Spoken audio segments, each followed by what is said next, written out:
morning. This is my YouTube presentation for food service management.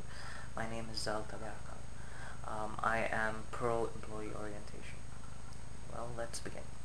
A few years ago, a UCLA study on customer service revealed that within the first 7 seconds inside your door, customers decide one of three things. First, they like you. Second, they just don't like you. Or the third, they don't care whether they like you or not. They're indifferent towards you. Once people have made up their mind, they behave accordingly. Clearly, first impressions are really important.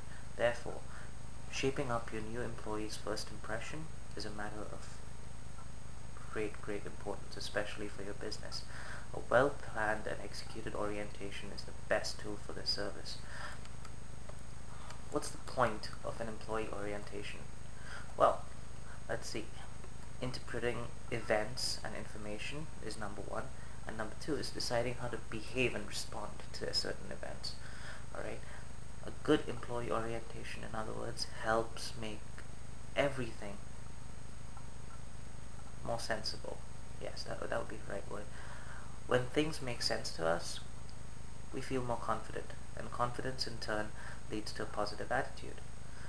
Positive attitude is what you want in your employee. You want to be successful therein. He has to have a positive attitude. Now, positive attitude has at least two things going for it. An increase in capacity for learning, which is really important. And when you've got that in an employee, it becomes infectious. So it therefore becomes self-reinforcing, for a lack of a better term. When you put these two attributes together, you've got something pretty cool happening for your organization. People are learning, feeling positively about it, and these positive feelings make people learn more. So,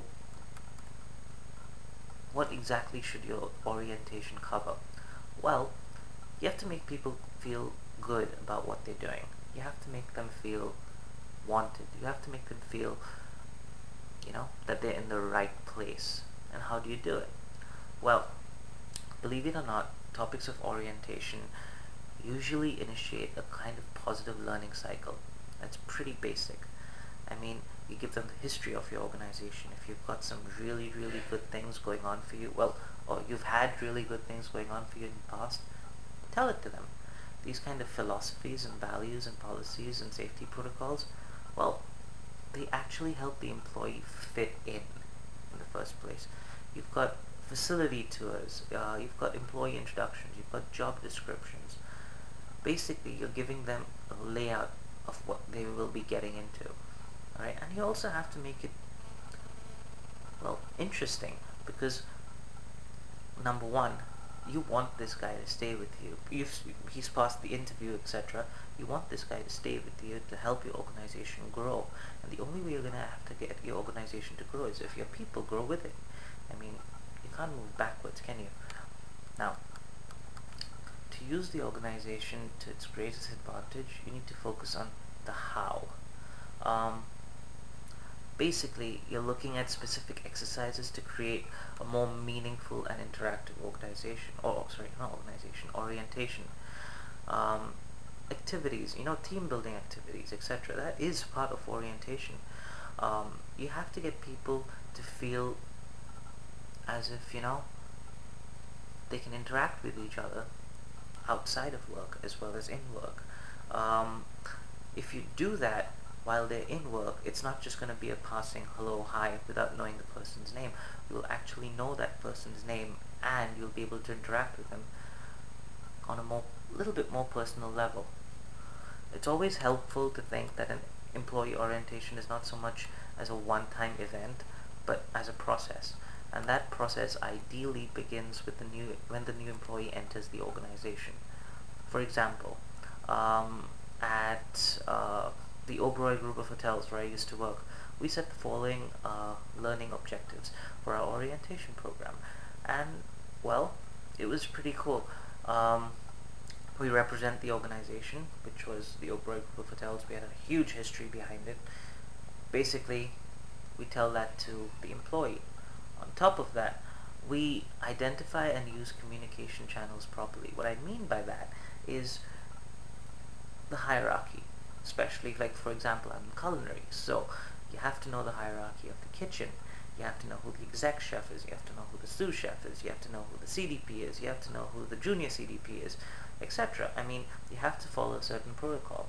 By knowing these people, it helps. Also, once you've established those learning objectives, it's easier to select topics and design learning activities to bring your orientation to life. How can I... Teamwork. You bring the new staff and the old staff together, give them a couple of team building games to play. It always helps ease the tension, especially in the workplace when you're doing something out of the workplace. It's very engaging. We capture the enthusiasm of the people and we turn that into productive learning and productive reasoning. I mean, we have to also think of what topics are important to include in orientation. The topics to include in an orientation are safety procedures, basic rules and regulations, sexual harassment, etc. I mean, that's really, really important. You do not want your organization to have a problem because a certain person did not follow the rules. Yes, you have a handbook, but how many people read the handbook? Right? So you have to bring up those topics in your orientation as well. As I said before, it's not a one-time event. Yes, you do a quick tour of the facility, the introductions of other staff go on as well, but it's a continuing process. I mean, as the employee starts to settle in his place of learning, he gets better at what he does, and in turn he can be used to help orientate other new employees that are going to be coming in. So, well, that's my presentation. Thank you.